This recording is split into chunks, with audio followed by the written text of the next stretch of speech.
If you feel like you want financial freedom, but you're like, I'm not sure what type of deals would actually allow me to achieve that. I need an action plan. Well, that is exactly what we're going to cover in this episode.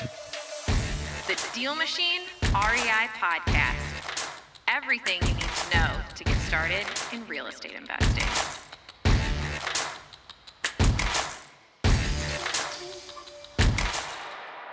All right, well, welcome back to the second episode of the DealMachine Real Estate Investing Podcast, where our mission is to give you everything you need to know to start in real estate investing. And we've got two different perspectives, me and my co-host Ryan.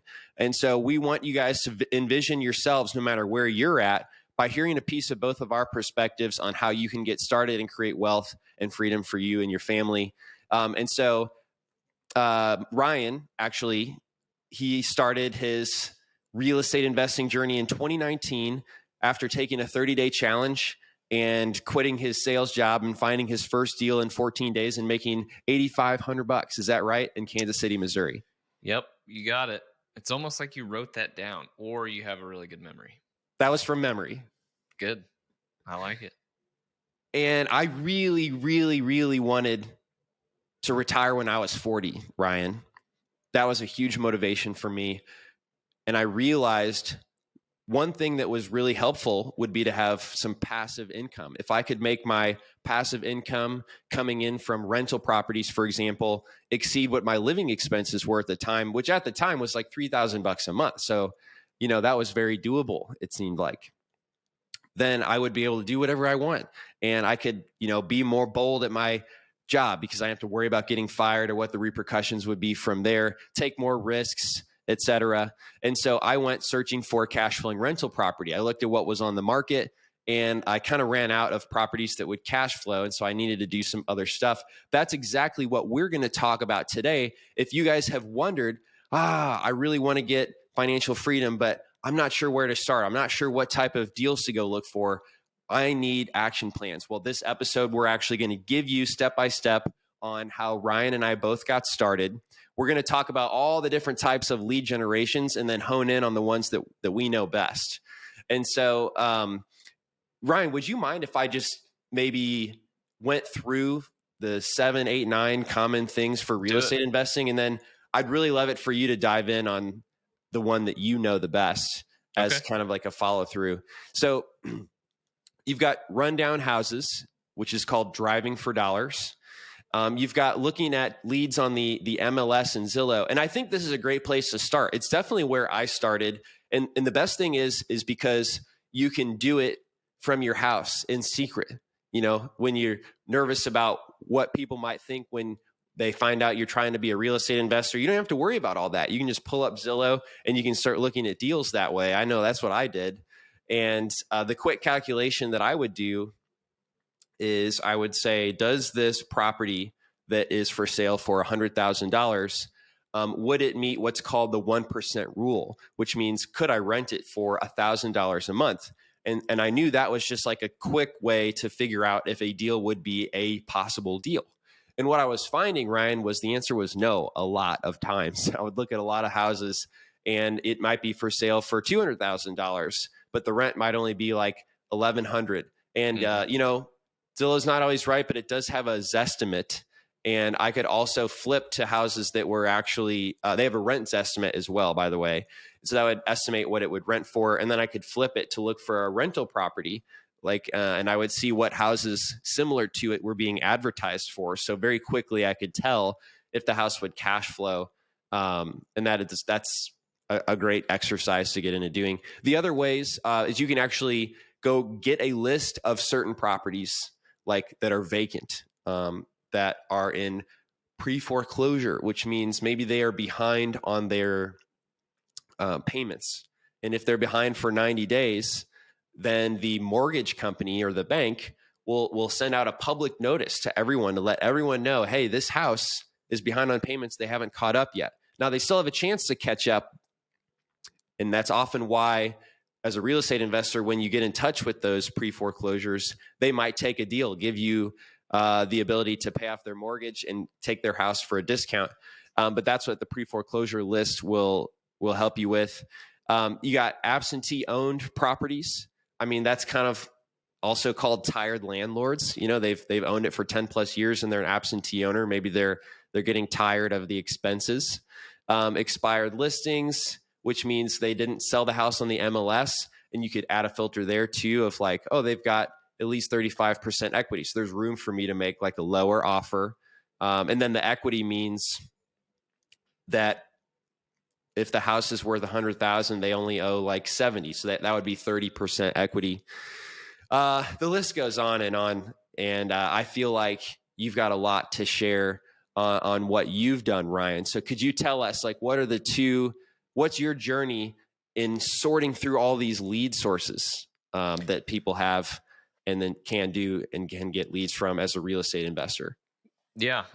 So being in the 30-day wholesaling challenge to start out, it was 100% of driving for dollars. You had to go out and find 250 properties first, and that was going to be your list of leads. So your first batch list of leads was going to be driving for dollars. And we've honestly, to this day, we still go out and add driving for dollars leads in our community because the list can constantly change. It's a renewed list almost every month. There's another house that would fall onto that Can list. And okay, yeah, for those that don't know, like, what are some things that you look for when you are driving for dollars, which is another word for just looking for rundown houses? Can you pull out 10 bullet points of what you guys look for? Yeah, and I'm going to go back to what we were looking at when we first started because it has changed over time. When we first started, I was looking for houses that had boarded up windows, stuffed mailboxes. I would look for houses that didn't have, like, in our area, gas meters obviously meant that there was no gas to the house. Um, so those were the things that I was looking for: broken windows, boarded up windows. I mean, you could go and look at the condition of roof, is if there's shingles falling off the house, or if there's a ton of debris on the front porch or in the yard. Like, you're looking at any symptom that would indicate that this house is not lived in. If it's got boards over the windows, clearly there's probably not somebody living there. If the mailbox is full of mail, there's probably not somebody living there because it's not getting checked. If there's no gas meter and it's in the middle of winter, probably not anybody living there. And if there is somebody living there, maybe it's an electric furnace instead.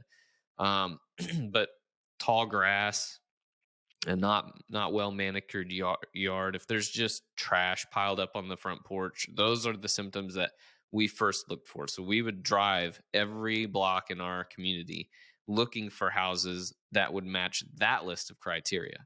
So if it's boarded up window, bam, I'm adding that.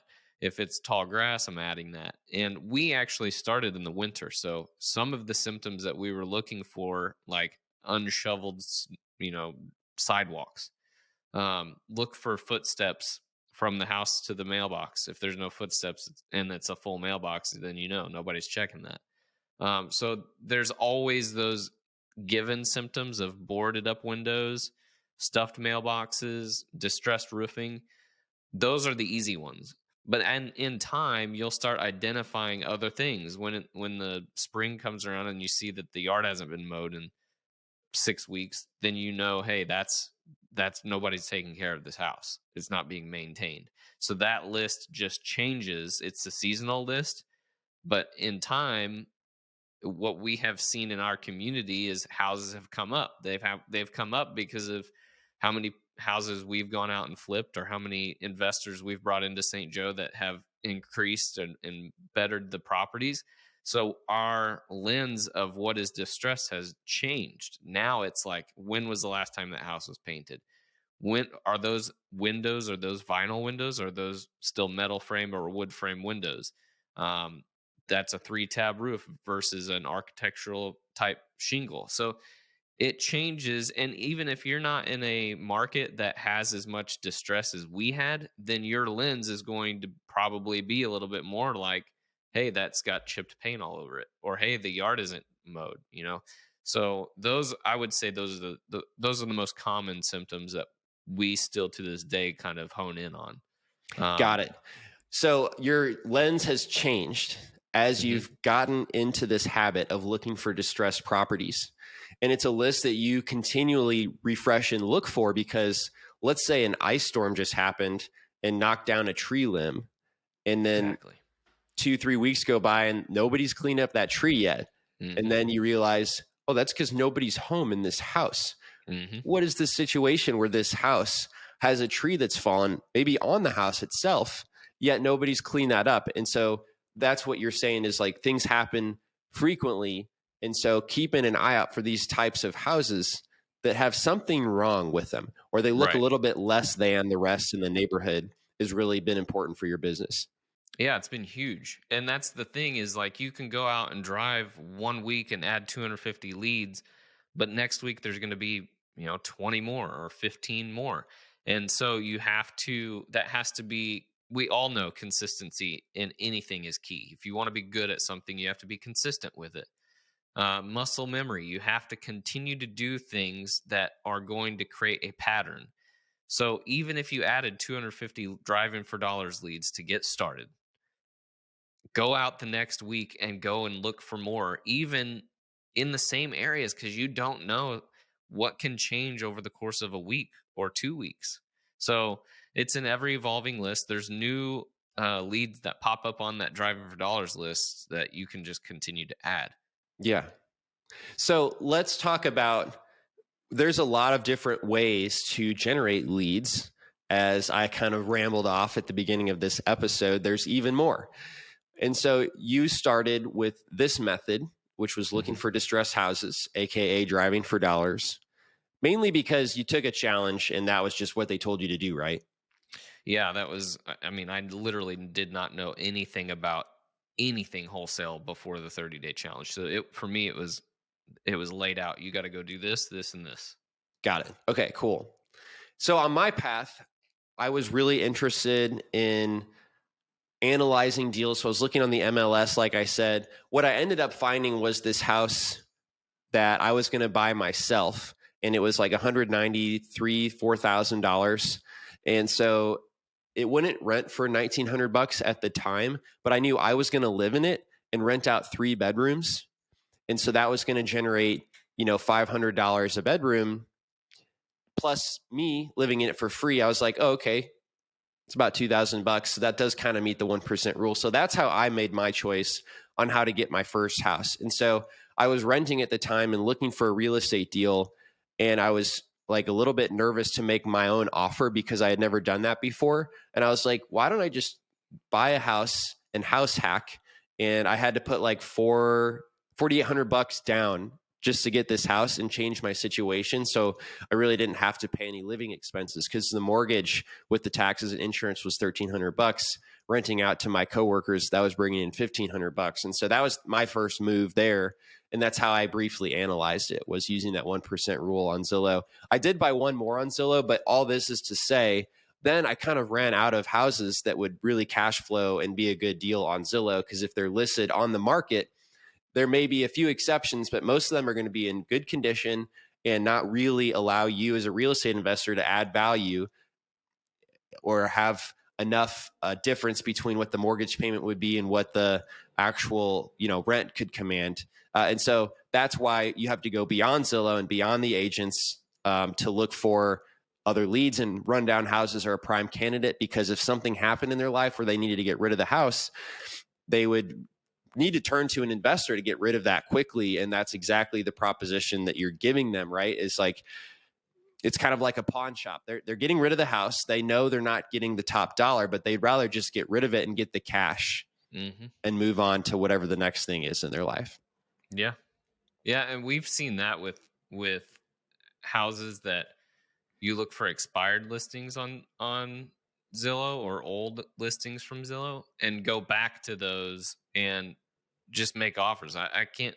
Last week alone, I made 16 offers on expired listings. Two of them Oh, got you did? accepted. Yeah, I mean Two got that's accepted? just two of them did. Yeah, in Amazing. fact, we're closing on one of them tomorrow and one of them on Tuesday.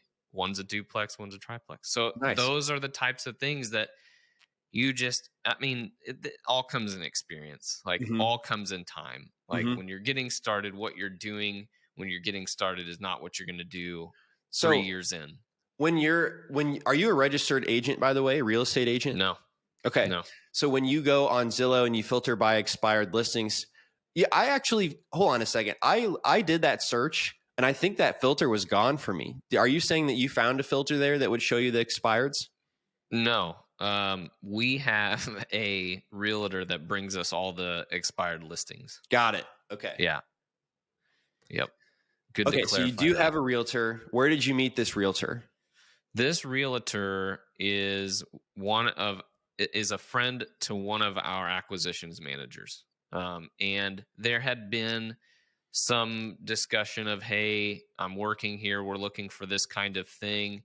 And he's like, well, I have this list of expired listings right here, and even even had keys to some of these properties still. And so we were able to go in and look at them, walk the properties, make offers, and I did shoot lower than what was necessary, but both of the offers that we made got accepted. Got it. All right. So when you're working with that realtor, do you have to show that realtor your bank account so that he knows you've got cash and are pre-qualified for a mortgage when you're making an offer like this? Yeah, I mean, yes, you should Okay. give them a proof of funds before you start making offers. You should show proof of funds. Doesn't have to be your bank account, but you should have some proof that you've been pre-qualified to do something. Okay. You And have what? to show that you've got funds to make it work. Hmm. So what were your plans with these properties that you were making offers on from the realtor? Were you gonna take it down as a rental yourself, or were you going to flip it, or what? Our intent, and still is our intent, is we're keeping both of these properties because they are going to be a triplex and a duplex. So they're extra doors for our portfolio. But when we talked about, hey, let's go get leads from realtors, expired listings from realtors, the intent was even we'll take them down and then turn and sell them to our list. Okay, got it. So yeah, we would eventually, I guess that would be wholesaling, but you'd have to take it down yourself and sell it after the first transaction. But Yeah, a lot of them were deals and we had yeah. margin.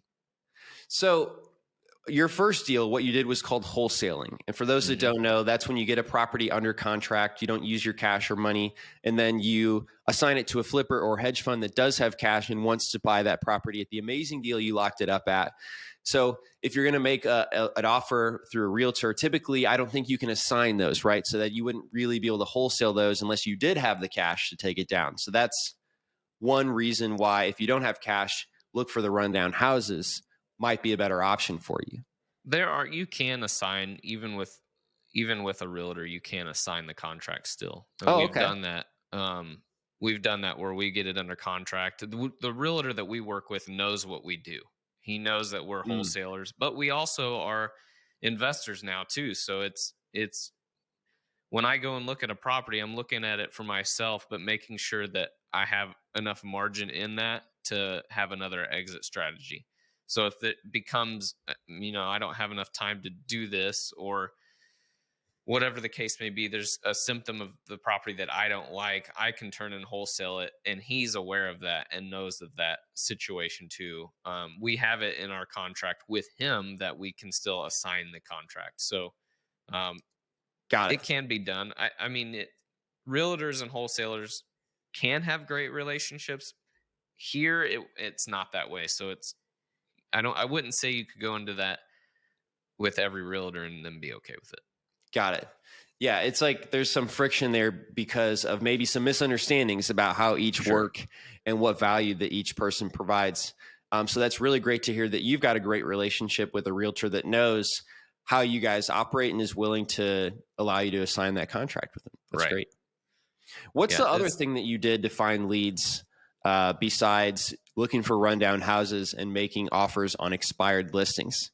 So when we first got started, obviously after you drive for dollars so many times and you've sent postcards so many times, you start to think of you start to have some scarcity mindset going on of like, what am I going to do to get more leads? How do I get more leads? Coincidentally, you came into play when you guys launched List Engine.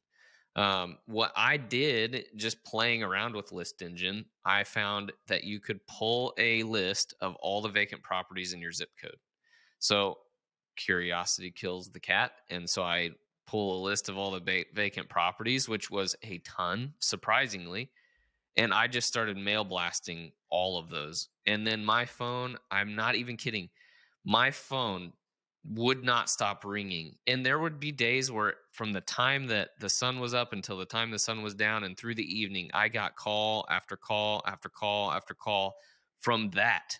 I'm like, holy cow, that was the golden nugget for what we were. Our problem at that time was I was worried that we weren't going to have enough leads to sustain doing wholesaling. We have a small market. Like our population in St. Joe is like 72,000. So it's a very small. You don't have a ton of like uncharted territory after you've driven every street in town. But there are a number of properties that are vacant that you don't even catch. You didn't see that. You can't tell there's a symptom that it's vacant. Maybe the landlord takes care of it. They mow the yard. They keep, that there's not boarded up windows. They keep it nice, but they don't want to rent it again. And that's what Mm-hmm. we started running into with this list engine list of vacant properties. We'd go and look at these and I'm like, well, why don't you just rent it? I'm just done. I'm tired of doing this. I'm ready to sell off my portfolio. Man, Right. like that opened it up, opened the floodgates. And I mean, we did 73 wholesale deals in the first year, and it was literally driving for dollars and pulling that list engine.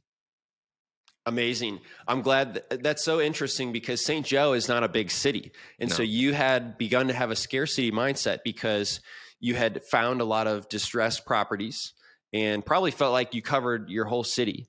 And Hmm. so you were wondering where you might be able to get more leads from next. And so Hmm. then you were able to get a list of vacant properties and then you started contacting those. So in future episodes, we'll talk about the ways of contacting. But I think you use direct mail, right? Yeah, postcards, direct Yeah. mail was our strategy. Amazing. And so it sounds like you encountered some people that wanted to sell there as well. Now, were those deals as good as driving for dollars, or what's the difference? If you They were were making different. if you were making a 30-day challenge, like which way would you tell people to go first? Drive for dollars, Okay, hands down, why is because that? that's teaching you how to identify distressed properties. Like I am partial to the boots on the ground mentality. I know a lot of people do this remotely, and I encourage, if you're successful in it and doing it remotely, do it remotely for sure. But there's so much education for a guy that had nothing, no knowledge base of what wholesaling was. The only knowledge I knew of real estate was rental properties and realtors. That was all I could tell you. Like, Hmm. oh, I know people rent properties. I couldn't tell you how they made money in it. And I know realtors sold properties and made commission, but that was the extent. So for me, going into this new world of wholesaling and assigning a contract, but what am I looking for? Well, you got to find distressed properties. What are distressed properties? Going out and looking at them, driving for dollars, and adding distressed properties to your own personalized marketing list was the most education I got in that short period of time, because you start seeing symptoms of that's a distressed house, that's a distressed house, that's a distressed house that you would not have known. You would Hmm. not know that. You could just look around and be like, wow, what, this town is really dingy. Yeah. Well, no, those are all properties that are prospective leads. Now I know that. So Hmm. now every time I drive anywhere I'm at, I'm like, well, there's another one. Right. So yeah, you got to I'm if I made my own wholesaling challenge, I would absolutely keep driving for dollars as the very first step, because you're learning. You're doing two things. You're building your own list, but B, you are literally learning what distressed properties look like. Hmm. And it does change. Like I said, the lens of what distress is changes very quickly. When distressed properties start getting fixed, they're not distressed anymore. when you start doing 73 transactions in a small town, that's 73 less houses that are distressed. You do that again the next year, that's 170 something properties that are no longer distressed. So that's a pretty large change. And you have to, if you want to continue to do wholesale and you want to continue to grow, you have to change what you're looking at. So absolutely drive for dollars. Got it. Absolutely. So we talked about looking for rundown houses. We looked at making offers on expired listings on the MLS or Zillow. And we talked about getting a list of vacant properties. Are there any other strategies that you guys have used to generate leads in your business now that you've been around since 2019? Yeah. So we'll go back to 2019. We were actually at the We Live Max Maxwell We Live conference, and the phone was blowing up. Like, this was that moment I had found List Engine, and I pulled this list and just dropped a bunch of postcards. And then I'm at this conference, so I'm on a break, listening through voicemails, and I've got one one of the first ones that was on the phone. I call it back, and I'm talking to the guy. He's like, I'll just $1,000, you can have the house. I'm like, I'll be back in a couple days and I want to look at it. So I go and look at it. He didn't even meet me there. He's just like, go walk through it yourself. So I walk through it, and I'm just so excited that, like, $1,000, it's like, deal, I'll take it. Little did I know what it was going to become. I couldn't assign it. I walked like 3 or 4 people through there, and everybody's like, nope, this needs to be bulldozed.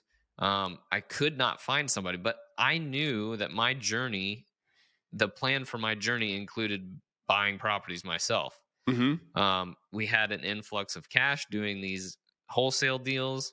How many had you done by that time? This would have been February. So by then we had probably done like 8 deals. Okay. And the average was maybe like $8,000 type of a assignment fee for each one? Between 5 and 10. It was at the very beginning, our wholesale assignment fees were pretty low because we did not know. I got lucky on that first one at 8,500. Yeah. But then I really did not know what to expect consistently. And that's okay. I think the best part about the story is that you took action so quickly. Yeah, you have to. And that gave you energy to keep going. It didn't need to be a home run deal. Right. But $8,000 is great in a city like St. Joe, right? Because you didn't spend $8,000 to get the deal, right? You didn't spend $8,000 on direct mail to get that deal. You spent much less, right? Like how many properties do you think that you added in order to get a deal? In the first 30 days, I had to add 250 properties. Okay. I think that aligns with what I've seen too. Running DealMachine, right? Which is, you've been talking about List Engine. We call it List Builder now. I don't think we told you. But it's a part of the app that lets you get that data so that you can send direct mail to them. Again, also through the app. But we started out with just the Driving for Dollars tool that let you pin the house, see who owns it, send direct mail to them, repeat that so you don't forget. And we found that typically people have to add about 300 distressed properties and contact them 6 times each to get a deal. Now, you didn't even contact them 6 times each. You found a deal a bit earlier, which is amazing, 100% amazing. Awesome. But just to set expectations for somebody who might be trying this, because we said we were going to give them an action step, and that would be the action step is like, go look for 300 rundown houses and start contacting the owners and plan on contacting them 6 times. And in my advice would be like, hey, every 3 weeks that you didn't hear back from, maybe reach out to them again with another postcard or maybe a call. Yeah. So I forget where I was going with this, but you added 250 properties and you had found a deal right away, and then you kept going, and then you did 8 more, and now you're at We Live. You're looking at a really rundown house, and everybody said it needed to be bulldozed, but you said, well, I actually would like to buy properties. So did you buy this property? Yeah. So we closed. That was our very first deal that we were our own buyers for. It's $1,000 house. How did that feel? It was pretty cool because I was like, I'm paying cash, only $1,000, but I'm paying $1,000 cash for a house. And Like, Wow, you got me beat, bro. I had a $4,000 house. I thought that was the best deal ever. dude, like, it's kind of funny. The real estate journey opens up so much, like, what potential is out there. Like, the potential in earning income, it's so much bigger than what you expect. And like, coming from my journey where I'm working in a 9 to 5 and I'm literally grinding to get, $8,000 a month for an income, which was a great income for where we live. But man, it was exhausting. And like, the eyes being opened that you can make money so much faster and quicker with less stress was eye opening. So we get this deal, $1,000. Everybody that looked at it, even so, we started working on it because the intent was to get it fixed up, and it was going to be our first BRRRR, which is buy, rehab, rent, refinance, repeat. So we get it done. But in that whole process, the number of people that would walk through there and be like, "You're in over your head." Like, I know I'm in over my head. There were times that literally I'd lay down at night and I would just pray, like, God, please don't let this house fall over, because there is nothing. We gutted it so far down to gutted. Like, at one point there were no floor joists. Like, everything had to get completely done. Yeah. So you really got your hands dirty on this one and figured out a lot of Absolutely. stuff. You Absolutely. It learned a was ton. insane. It was, and Did I you? was wholesaling at the exact same time as this. So flipping this house to try to get it to rent ready, Yes. not knowing what I was doing, Yes. going through contractors left and right, and wholesaling at the same time. Yes. So that was actually a question I had from my friend Danny. He wanted to know, how do you know if he should do the work or if he should pay somebody else to do the work? And it sounds like you found that out by actually just doing it. Yeah, trial and error. I have a tendency to want to do things. Megan will tell you this all the time. It's like, I see a need and I'm like, I want to go and do that. I want to go hang up light fixtures. I want to go paint. But it is actually such a waste of my time, because the real income producing job is searching for leads and building relationships with my buyers list, Yep. not going up and hanging a $20 light fixture that I would have paid somebody else $20 to do, like Yeah. that. But I couldn't see that. I didn't know. Again, I'm coming from zero to where we Sometimes are you got right to learn now. your own lessons. You do. So we did a lot of the work on this house. Some of the lessons, I know I'm just throwing stories out here, but in this process, I I had a little bit of background in the construction world. So it's not like I was just a complete novice, but certainly not enough to do what we did. But putting these floor joists in, I made a rookie mistake of cutting a piece of plywood in half and sliding it off to the side. Like, didn't think about it. And then I stood up and I took a step and I stepped on that piece of plywood, which was not secured. Mm. It flipped up. I fell down and tore 3 ligaments in my low ankle. Man, I'm so sorry So that happened. these are like that when I say this house was a nightmare house, it was an absolute nightmare house. Like, I literally dreaded and was worried sometimes that I'm not going to get this done. I should Yeah. just sell it. But I continued to push through this. So fast forward, we got the house done. It's on our Instagram. So if anybody wants to go back and look at it, it was our very first BRRRR project, and I encourage you to go check that out, because the pictures are insane. But Yes, and Ryan's Instagram is Heritage Home Investments. yep. So we had to get a certificate of occupancy from the city. So this house, when we got it, was tagged condemned. To rent it out, we had to go and get that condemned status off of there, or they would not let you rent it out. Or you could get in trouble if they see somebody living in it and it still has that status. You could get in trouble. So I brought this city inspector over to walk through the house, and I didn't think of anything. I didn't really think anything of it at the time. It was just, I had to get this process done, so I'm just doing it. But when we go in there, he was blown away. He's like, "Wow, I cannot believe I seen this house. I put the sticker on the window condemning this house. This house should have been bulldozed.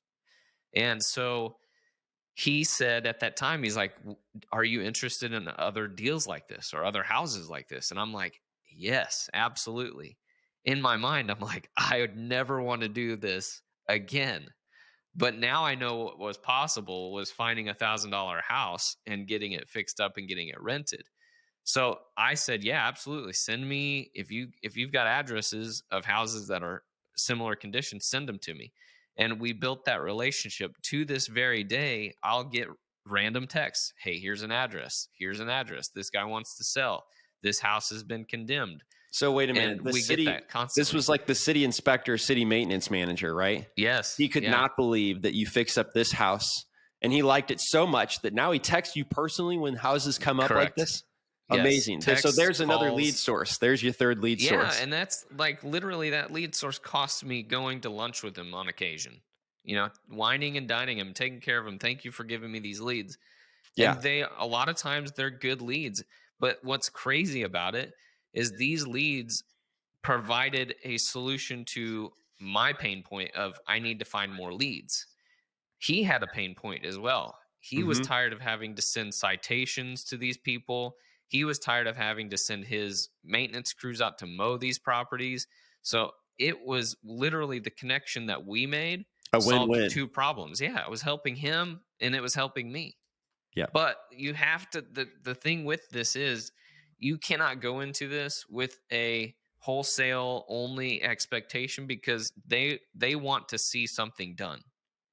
They're not going to continue to give you leads if it gets boarded up and stays boarded up and continues to be a problem for them. So it's important.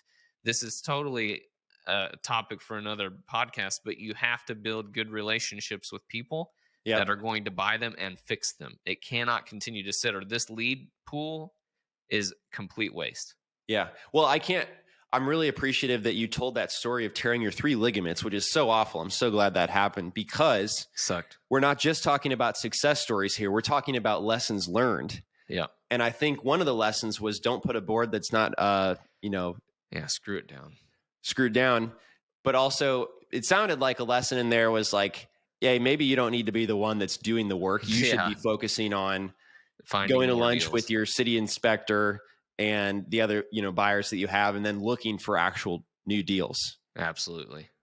As an investor, I don't more regret of your time. any of it. In hindsight, I don't regret it.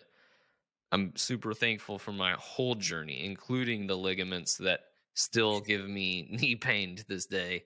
But it's all part of the journey. It's all part of the learning, and it's all part. Now I can tell this story, and it helps other people maybe not make the same mistake. So, yeah, it's I don't regret any of it. And might I add, this house appraised for $94K. We put in 50. And you bought it for $1,000. Bought it for $1,000. Put in $50,000. $94,000 is what it's worth. It's rented on Section 8 housing for $995 a month. $995, amazing. And so, yeah, 1,000 plus 50,000 equaled 94,000. Yep, that's amazing. Well, what would be the perfect way for you to wrap up this episode, Ryan? It's easy. You have to, if you're looking to get started in real estate, the most easy, simple way to do it is get in your car and go drive for dollars and add. For me, it was 250 leads. Go and get 250 leads. If you live in a town like I do where there's a lot of distressed properties, it'll be easy. If you live in a bigger town where there's not as much, or maybe your town doesn't have as much issues with it, then change the lens at what you're looking through. If it's not boarded up windows, there are definitely going to be symptoms where this house is not as nice as this house, or this house is the worst on the block. So change what you're looking through. It's not always going to be the same for everybody. Got it. You guys, we just talked about lead generation. This is our second episode on the DealMachine Real Estate Investing Podcast. And coming up, we're going to be talking about what to do with those leads now that you have them. We're going to talk about direct mail and return mail on the next episode. And after that, we're going to talk about answering calls, tracking metrics, what to do on an appointment when you go visit a house, how to analyze the deal, how to estimate renovation costs, finding buyers, and how to present those deals to the buyer. So get ready, buckle up. This is going to be a journey to financial freedom for you, and we're happy to guide you along the way. You could check out Ryan at Heritage Home Investments on Instagram, and you could check me out as DLeco on Instagram, and we will see you next time. Thanks, guys. Thanks for listening to the Deal Machine Real Estate Investing Podcast. Please leave us a review and follow along wherever you're listening to your podcast.